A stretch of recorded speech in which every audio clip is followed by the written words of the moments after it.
To see how well South Korea is handling this outbreak, have a look at the lineups of passengers arriving at Incheon Airport near Seoul. They have to pass through multiple levels of temperature monitoring and fever checks. There are testing facilities right in the airport. Passengers are told to self-isolate for 14 days. They are required to download a cell phone app to report any symptoms to health authorities, in which case they will be closely monitored. This is just the first line of defense in a massive system to track the virus, and it seems to be working.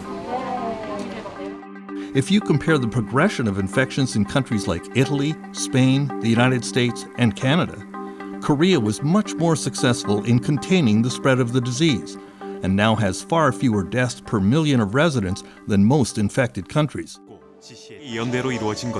It didn't start out so well. Back in February, in a religious sect called the Shin Church of Jesus in the southern city of Daegu, a woman now called Patient 31 ignored symptoms of COVID-19 and proceeded to attend large religious ceremonies. By the time she was diagnosed, this super spreader had infected over 5,000 people. Then the secretive church refused to cooperate with medical investigations.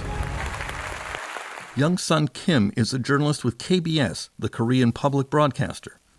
This church keeps their followers' identity secret, and initially they were reluctant to hand over the list of their followers to the authority. That's why, the Korean people were so mad at this church.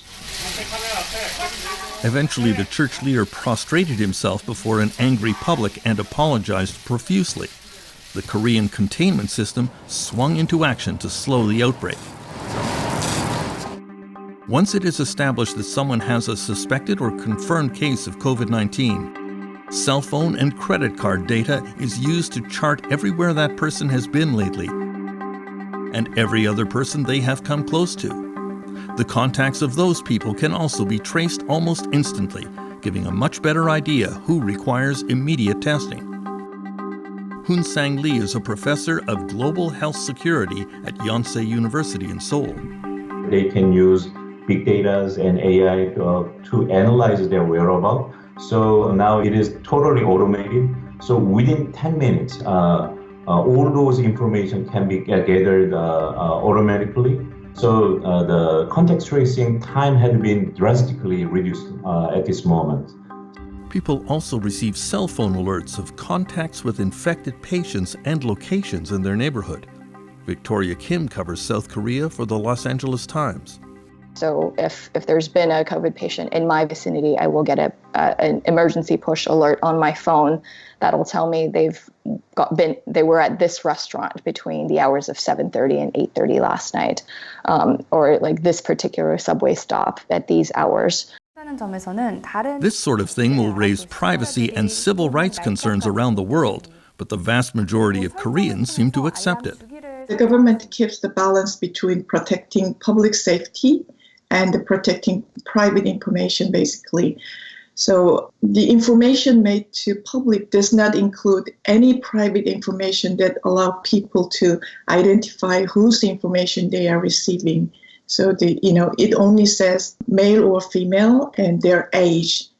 That's all. So you cannot tell who he or she is actually.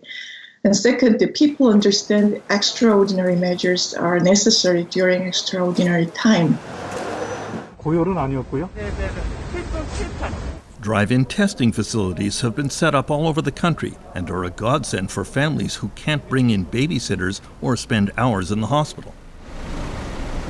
Robert Kelly is an American professor at Busan University who became famous a few years ago when a BBC interview with him was interrupted by his children and then his wife chasing them, and the viral video of it went around the world.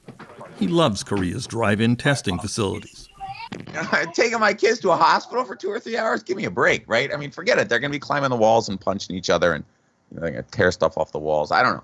You literally just sort of pull up into like a parking lot somewhere of a government building or a school or something like that, and you'd wait your turn, and you don't even have to get out of the car, and the guy comes up and they swab your nose or your throat, right? And then they take the biological stuff and go and they do the test and they come back in about 15 or 20 minutes. Professor Kelly is impressed by the Korean public's cooperation and compliance with outbreak guidelines. Korea is very centralized and it's very presidentialized, which means once the presidential office decided that this was a big deal and moved against it, the Korean state was able to swing into action pretty rapidly. But the level of social compliance with government recommendations has been very, very high. Unlike many other countries, there seems to be no huge pressure in Korea to quickly reopen the schools. Bars and restaurants were never closed. South Korea has shown the world that very extensive testing and contact tracing are the most important weapons against this pandemic, lessons that few Western countries seem to have taken to heart. Terence McKenna, CBC News, Toronto.